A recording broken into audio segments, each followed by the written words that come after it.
Hey Hoopers, my friend and student Trish and I came up with a routine this weekend, and I thought I'd share it in case others are looking for ideas for transitions. She's been hooping for over 6 months and has lots of moves under her belt and is comfortable in the hoop now, but not so comfortable with coming up with ideas for transitioning from move to move. So we wrote down everything we've learned and connected them all up, and this is what we came up with. Couple disclaimers: I am a right hooper, so I'm going to be doing this as a right hooper. If you're a left, you can mirror me, or you can just be aware of that. We start, another disclaimer is it's not in an 8 count or any kind of real choreography. It is just a routine. I don't have a formal dance background, so that would be a challenge for me, but feel free if you'd like to put it into an 8 count.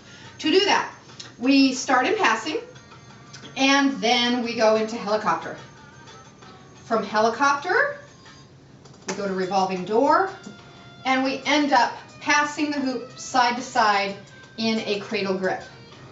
As it comes across to our first hand, we flip the hoop over and flip it one more time till it lands on our body, placing our second hand on the hoop, thumb to thumb, and floating up and down our body as many times as you like. I'll make it short and stop there and go into halo. From halo, we have a couple cool moves. We go first with Tinkerbell, and then stirring the pot, and then jumping in. From here, we bring the hoop back to passing, and we're going to do some cabaret kicks and a foot toss. Then we're going to do a tricky one, which is it's a jam the arm into a chicken grip flip, tap over the body, and placing it back on the waist. From here, we go into Vortex.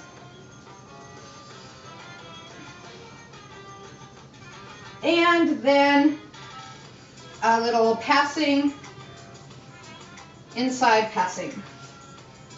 From there, we bring it back up to halo, and then we bring the hoop, grasping the hoop, bringing it vertically in front of us, tapping it to bring it behind us and down the body, and then into escalator. From escalator up, we turn in the same direction as our hoop, letting our hoop tilt down so we can grasp the other side of the hoop, rotating our top hand so that both of our thumbs are now facing up in an inside grip, and we go into a smear. Smearing as much as you like, ending up in a one-handed isolation. From there, we go into a two-handed isolation, and you can do this at different levels, bringing it down, going back up, and then throwing in a few funky isolations. And vertical in front of us. Then we're going to check out and see what we're missing, what we've forgotten. It looks like I have everything on the first couple pages. Awesome. So now I'm going to go across the back, doing a across the back pass. Let's do another one since that was a little bumpy. Across the back, not much better, but that's okay. And across the chest, and you'll do those much better. So we end up in the first hand, or in our left hand, no, in our first hand, it's probably your right, and going into big arm circles. Then taking the hoop to one side in full extension, grasping the hoop, and changing the direction back and forth. From there, we go into weaving, a forward weave, and then we're going to do a barrel roll,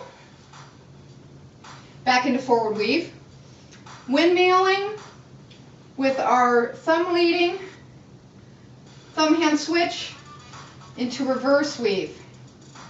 From reverse weave, we're going to do a reverse jump through,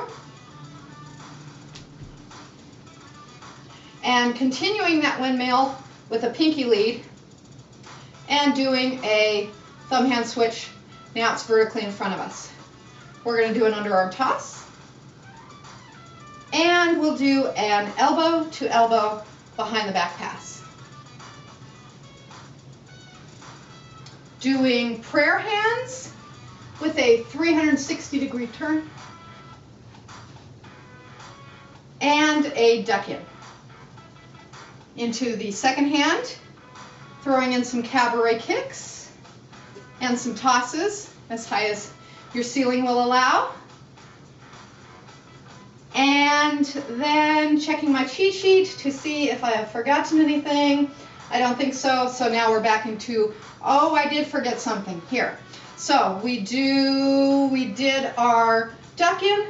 Now let's add behind the back passing.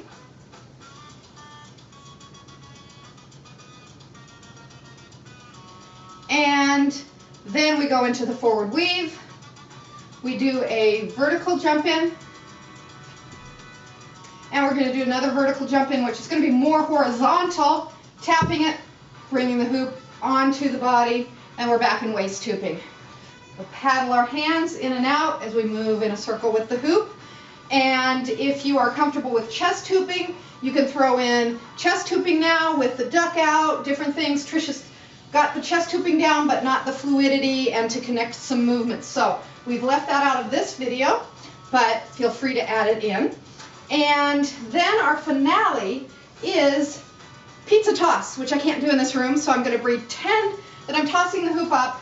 And so I toss the hoop up into a huge pizza toss, grabbing it as it comes down with my second hand, and then tossing the hoop onto my knees. Now, if you know some knee hooping tricks, you can do some funky knee hooping tricks. And then you're going to just chat a little bit before I close this out. But please, if you have any ideas for other transitions, make comments on YouTube. And if you have any links to other choreography that you found on the internet, or just anything choreography, routine related, I'm always looking for stuff like that. And Pam Hoops is my website.